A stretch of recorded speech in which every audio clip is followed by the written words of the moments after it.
Gavin Newsom and Karen Bass have already proven their incompetence and poor leadership during the Los Angeles wildfires. Now, as we experience rampant lawlessness and civil unrest, it's never been more clear California's in a state of turmoil. And I ask my fellow Angelenos, why are Gavin Newsom and Karen Bass still in office? Mel, any message from you to Governor Newsom or Karen Bass tonight? Spend less on hair gel.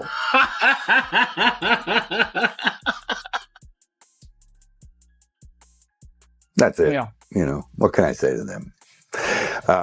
Not big admirer of either. I don't like him either. Now picture this. Gavin Newsom struts into the spotlight like a Hollywood prince, his hair shining brighter than a Malibu sunrise, his grin rehearsed to perfection. Cameras flash, applause rolls, and somewhere in the audience, Mel Gibson folds his arms, unimpressed. The crowd expects political pleasantries, but what they get instead is a verbal explosion hotter than the California wildfires. Mel leans forward, his tone sharp enough to slice through a teleprompter. Spend less on hair gel, he says. And just like that, the internet implodes. The crowd gasps, Gavin freezes mid-smirk, and the air turns electric. It wasn't just a jab, it was a cultural moment. Gibson didn't bring a sword this time, he brought sarcasm, and he wielded it like Braveheart himself, right there on live TV. We deserve much more and much better, and there is absolutely no adequate excuse the governor or mayor can make for this gross mismanagement and failure to preemptively deal with what they knew was coming. As the clip spread faster than gossip at an after-party, Californians collectively screamed, "Finally, someone said it!" For years, they've watched Gavin perform, posing, gesturing, preaching progress, while potholes swallowed cars and wildfires devoured towns. But Mel, he broke the Hollywood code and roasted one of California's untouchables. It wasn't politics, it was poetry. The same man who once yelled freedom on the battlefield was now demanding it from Sacramento's circus of incompetence. Social media lit up with memes, remixes, and digital standing ovations. Meanwhile, Gavin's PR team scrambled like interns during a live telethon, trying to spin the moment, but you can't polish what's already burnt to ash. Mel's words hit like truth bombs, and California was ready to listen. And Mel Gibson had some very interesting things to say about California Governor Gavin Newsom's failure to prepare the state for these catastrophic wildfires that are ravaging LA still. In 2019, I think Newsom said, I'm going to take care of the forests and maintain the forests and do all that kind of stuff. He didn't do anything. Didn't do anything. And then on top of that, they cut the water off. Yeah, that's right. Yeah, it's all funny. And then I think all our tax dollars probably went for Gavin's hair gel. I don't know, but it's like, it's sad. It's like the place is just on fire. Behind closed doors, you could almost hear Gavin muttering, "How dare he?" as stylists rushed in with another bottle of gel to smooth his rising fury. The governor had long believed his charm was bulletproof, that no critic could dent the armor of his charisma. But Gibson? Oh, he found the crack and drove a truck through it. His roast wasn't personal, it was prophetic. He called out the waste, the mismanagement, the endless PR masquerading as leadership. Wildfires were raging, taxes climbing, and homelessness turning Los Angeles into a real-life apocalypse. And Gavin's biggest concern, his reflection. It wasn't governance anymore. It was performance art gone wrong. How much more of their destructive decision-making masquerading as leadership are we going to tolerate?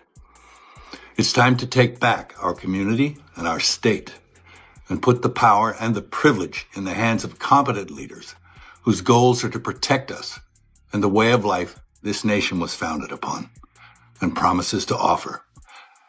California's chaos became the ultimate punchline, and Mel Gibson didn't just deliver it, he directed it. His words painted a scene of smoldering forests and crumbling cities, all under Gavin's glossy grin. Remember that promise to fix the forests? Turns out, the only thing getting a trim was Gavin's hairline. Water shortages, power cuts, and a housing crisis that made affordable sound like a fairy tale. Every issue fed the flames. Gibson's tone wasn't anger, it was disappointment, like watching your once golden state turn into a blooper reel of broken promises. And while Gavin rehearsed for his next press conference, Mel's offhand remark became a rallying cry across dinner tables, gas stations, and boardrooms. A lot of people have been coming out and calling out Gavin Newsom endlessly, and the biggest one of all is Mel Gibson. We all know that he is a very big, open critic of Gavin Newsom, and he continues to actually do that, and rightfully so, because we already know that there's a lot of issues going on right now within the state of California. But the story didn't stop there. The audience, everyday Californians, began echoing Mel's words. They'd had enough of paying $20 for salads and watching taxes rise like wildfire smoke. Elon Musk had already fled, waving goodbye from his Tesla window. Businesses boarded up, families packed U-Hauls, and California's sparkle faded into survival mode. Yet Gavin strutted through the ruins like a lead actor pretending the show was still a hit. "We're making progress," he'd announce, as blackouts rolled in and small towns vanished under the glow of emergency alerts. Mel's one-liner cut deeper than policy debates ever could. It exposed a truth too obvious to ignore. Lost his house in these wildfires.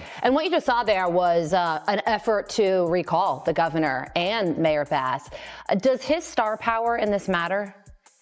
It matters in the sense we're playing it now on national television on a highly rated Fox and Friends First show, and that has gone viral on social media. And meanwhile, the same day that Mel Gibson says what he says there, and he's correct on so many things as far as the management of wildfires, Gavin Newsom's approval on the handling of the wildfires is only 30%.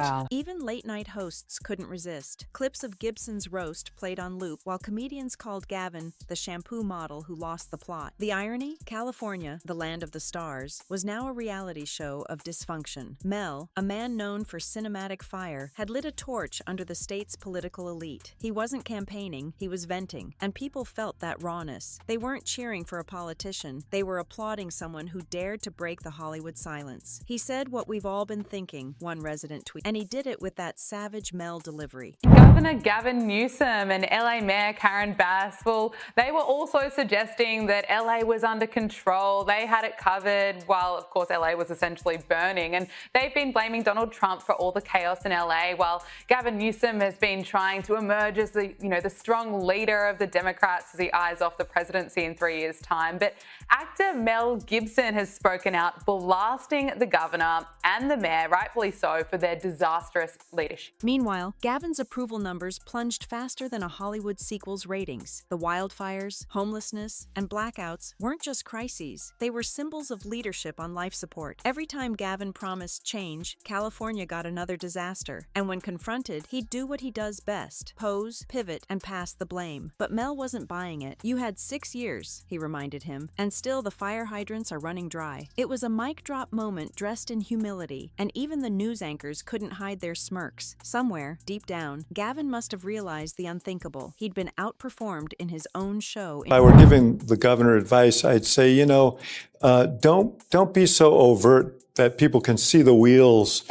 turning. The obvious question would be, well, you've been governor of California for 6 years. You were lieutenant governor for many years before that.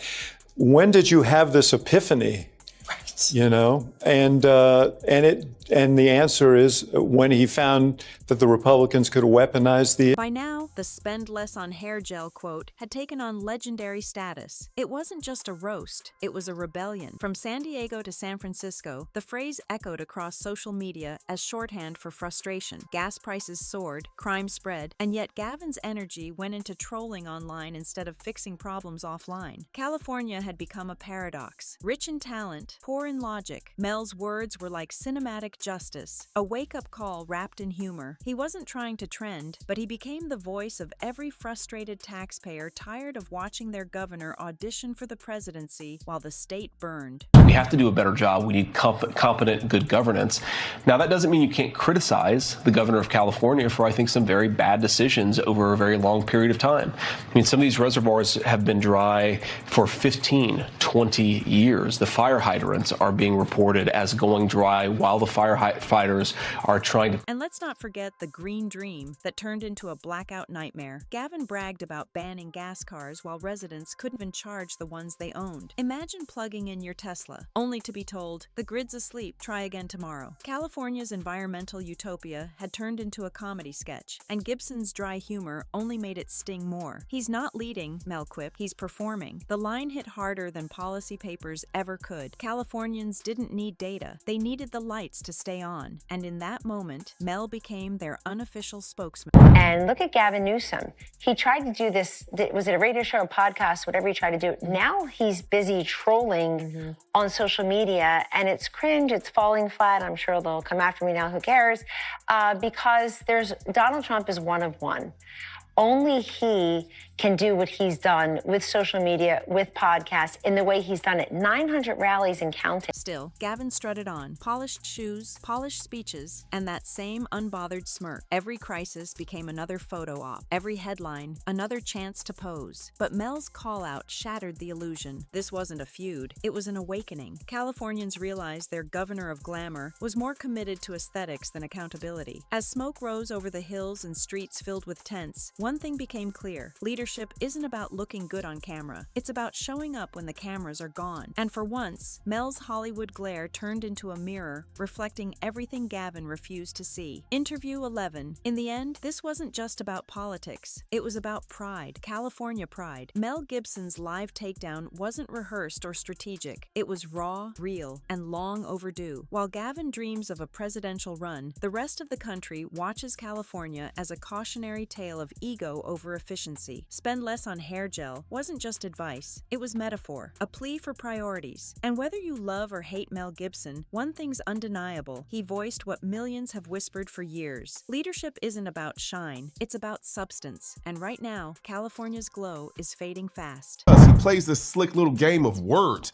He doesn't say crime goes up, he says gun deaths go up. Why? Because that phrasing triggers your brain into thinking guns are the problem. But let's break that down. If you've got more guns in one state than the other, obviously the number of deaths involving guns is going to be higher in that state. That doesn't mean it's more dangerous. It just means the tools used are different. You know where the gun death rate is low? As the dust settles and the viral clip continues to dominate every social feed, Gavin Newsom sits beneath the glare of the same spotlight he once commanded so effortlessly. Only now, it burns. Every meme, every remix, every replay of Mel Gibson's brutal punchline reminds him that charm alone can't hide dysfunction. California's golden glow has turned to a flicker, its citizens caught between inflation, frustration, and evacuation. And yet, Mel doesn't gloat, he just smirks, knowing the truth hit its mark. The irony is cinematic. An actor spoke more honesty in 10 seconds than a governor managed in 6 years. It wasn't politics, it was prophecy, broadcast live. And if Gavin thought this was just a bad press cycle, he's wrong. This was the cultural reckoning of a man too polished to see his own reflection cracking. And if you thought that was wild, trust me, we're just getting started. Mel may have dropped the mic, but the drama in California? Oh, it's only heating up. So don't scroll away. Hit that subscribe button, tap like, and ring that notification bell so you never miss the next messy, unfiltered, no-holds-barred story right here on No Chill, where the tea's always hot and the truth even hotter.